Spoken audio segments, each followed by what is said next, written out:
ఓం నమో వెంకటేశాయ. అందరికీ నమస్కారం.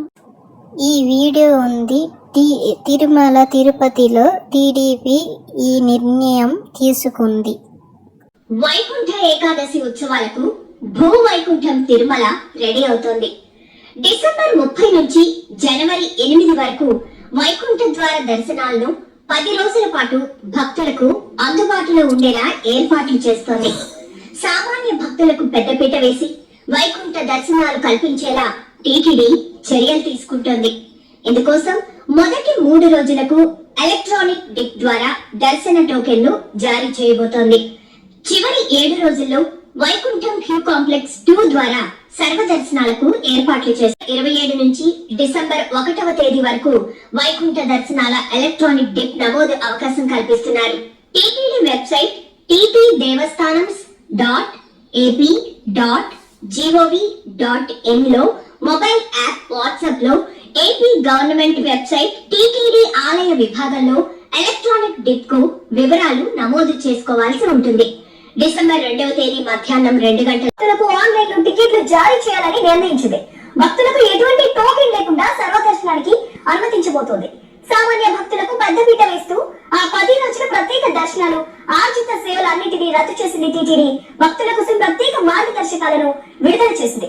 ఆన్లైన్ లో టికెట్ ఎలా తీసుకోవాలో వాట్సాప్ బాట్ ద్వారా ఎలక్ట్రానిక్ డిప్ రిజిస్ట్రేషన్ నమోదు చేసుకునే భక్తులు ఏపీ గవర్నమెంట్ సర్వీసెస్ నంబర్ 9553000009 కు ముందుగా గోవిందా అని మెసేజ్ చేయాలి. అనంతరం ఇంగ్లీష్, తెలుగు భాషలను సెలెక్ట్ చేసుకోవాలి. ఇంగ్లీష్ కోసం ఈఎన్, తెలుగు కోసం పిఈ అని రిప్లై ఇవ్వాలి.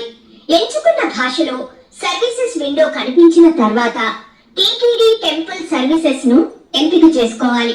అందులోని వైకుంఠ ద్వార దర్శనం రిజిస్ట్రేషన్ అనే ఆప్షన్ ఉంటుంది.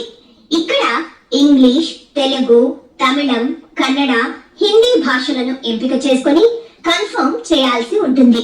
చిరునామా, పిన్ కోడ్ తప్పనిసరి. అప్లికేషన్ ద్వారా టికెట్ల బుకింగ్ కు అవకాశం ఇస్తోంది టీటీడీ. వైకుంఠ ఏకాదశి, వైకుంఠ ద్వాదశి, నూతన సంవత్సరం సందర్భంగా మొదటి 3 రోజుల దర్శనాలకు ఎలక్ట్రానిక్ డిప్ ద్వారా సర్వదర్శన టోకెన్లను ఆన్లైన్ లో కేటాయిస్తోంది.